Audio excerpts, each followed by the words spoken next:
r/AskReddit. Escort girls of Reddit. Have you ever been caught by the clients? So, how did that go? This happened to a good friend of mine. Wife had taken their teenage daughter hiking for the entire day, and he thought he'd have some company over. Apparently the daughter got sick, and they came back much earlier than expected. She walked in on her husband, being led around on a dog leash wearing their daughter's panties. Went as well as could be expected. They got divorced last year. Daughter went to my school, but left town after all that went down. Ducking novice. Always go to a hotel or at a Dewey motel. Never in your own home. Ex phoned a Minitrix. On a call with a dude and someone picks up the other line. It is his elderly and disabled mother, and she needs his help to get out of bed. I tell my caller to go take care of his mom, and we can talk more later. His mom thinks I'm his girlfriend, and is so thrilled at the thought that her son has an actual flesh and blood girlfriend that she tells him to finish talking to me. She can wait. I hung up because I didn't get paid enough to deal with that. It was super sad because his mom was so delighted that he had a girlfriend. I never heard from him again. Another caller hated his wife and wanted to be feminized while talking about what a female dog his wife was and how disgusted she would be at his sissy desires. Once he got caught talking on the phone to me while literally hiding in the closet. Heard his wife say, "What are you doing in there?" My caller yelled back that he was organizing the winter coats while hurriedly zipping up his pants and hanging up on me. Same caller once tried to send me $500 in gift cards, but the credit card company called him to make sure it wasn't a fraudulent charge, and his wife answered. He managed to talk his way out of that one too. At this strip club I worked at, one of the dancers had a daddy that came in legit almost every day. He actually was good looking and charming. His wife saw his car in the lot and pulled in and tore past the bouncers and ran into the VIP area. They were back there. It came to seconds of them getting caught. She didn't get her tip that day, so he tripled it the next time out of guilt. Wow, there was next time. Some people. He went on to pay all of her legal fees from a raid that happened. But there's a happy ending. She's a really good person now. Her baby changed her life and she glows. When I was pro-doming, I had a great client, one of my favorites.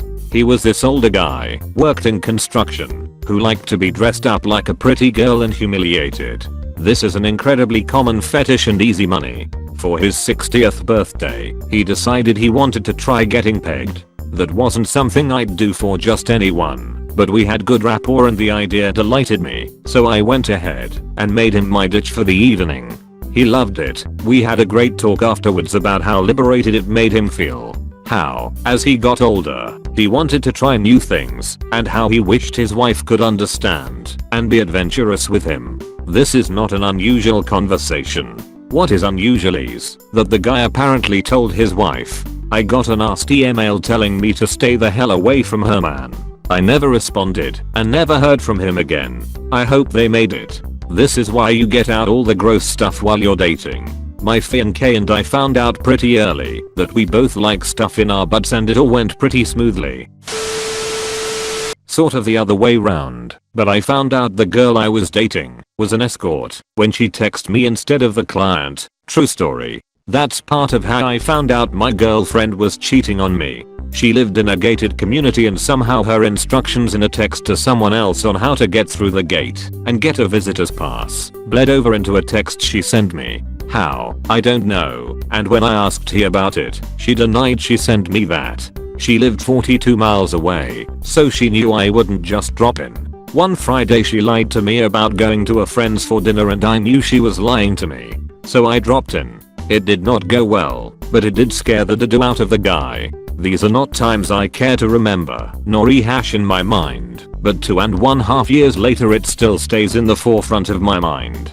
I can't seem to shake it. Got a call on my phone from an unknown number. I was at my laptop, so I typed the number into Google and hit enter. This was years ago before Google started futzing phone hash searches, and when it didn't load immediately, I went ahead and answered it. Turned out to be a tech from work who needed help accessing one of my systems. I walked him through it, then turned back to my laptop, The top hit on Google for his phone was a Craigslist ad for gay erotic massage. And it wasn't a wrong number. It had a couple months of ad history, and even though there were no face pics, his unusually hairy arms and a small tattoo were easy to identify. I kept that story to myself for a few years, only relating it after I left the company. I told the story at a bar with some old co-workers, not knowing that this guy's wife was friends with one of them. Anyway, my bad. I had a very close friend that was an escort for a while. She met a man, and they hit it off. He would show her pictures of his wife and children. Eventually the man has the brilliant idea to stage a meeting at a bar with my friend and his wife. The plan was for my friend to seduce the wife. They would have a three-way and all the guy's dreams would come true. It ducking worked. Not only did it work, my friend became a mistress to them both long term and ended up nannying their children. You can't make this to do up.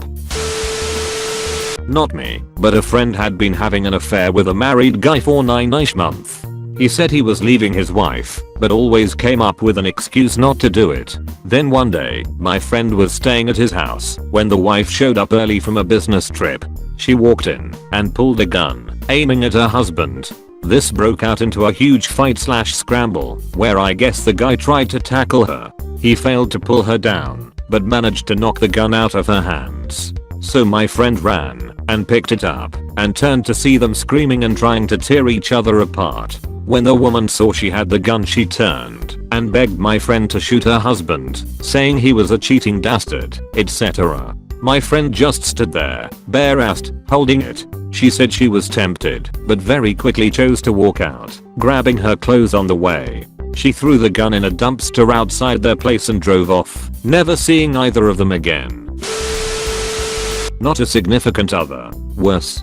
So I'd been chatting to a potential for a month or so. He had great feedback and wanted me for a 1-hour midnight out call to his house. My friend was having a house party nearby, so I figured I could go to the party, nip out, then go back afterwards. I'm not usually keen on house calls and much prefer hotels, but he had great feedback and the comments said he was young. I arrived to a dark house, roll my eyes that it's probably just a time waster, and text to say I'm there. He opens the door and yep, nice young guy, little bit awkward, but no red flags. He greets me with a whisper and takes me into the kitchen. I see a woman's handbag on the side and assume we are being quiet because of roommates. Then, a voice from above.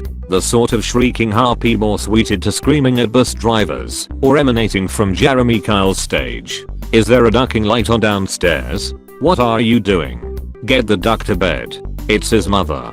This young man has invited a prostitute over while his mother is home. He takes me upstairs.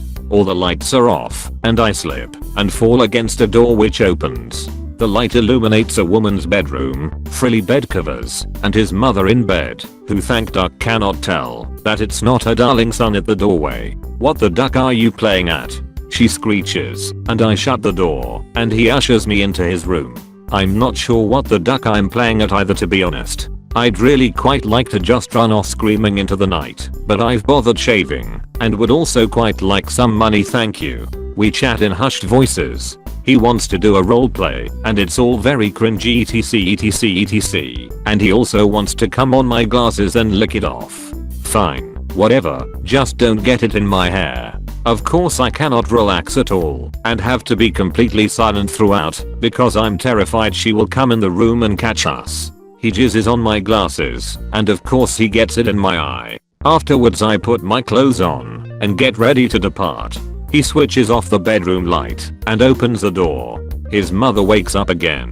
I throw myself into the corner of the room and open his wardrobe door, but it's one of those ones that has drawers at the bottom, so I can't even hide in there, so instead I just curl up in a ball behind his bed and pray to the hooker god, while this hag berates him for at least 10 minutes. I genuinely considered just opening the window and throwing myself out, because tbh a broken ankle would be better than having some guy's mum catch me ducking her darling son. I'm also half blind because of the ducking cum in my eye and being hunched over like Quasimodo is agony. It was genuinely like the bit in Jurassic Park where the kids are hiding in the kitchen from the raptors. That is how terrified I was.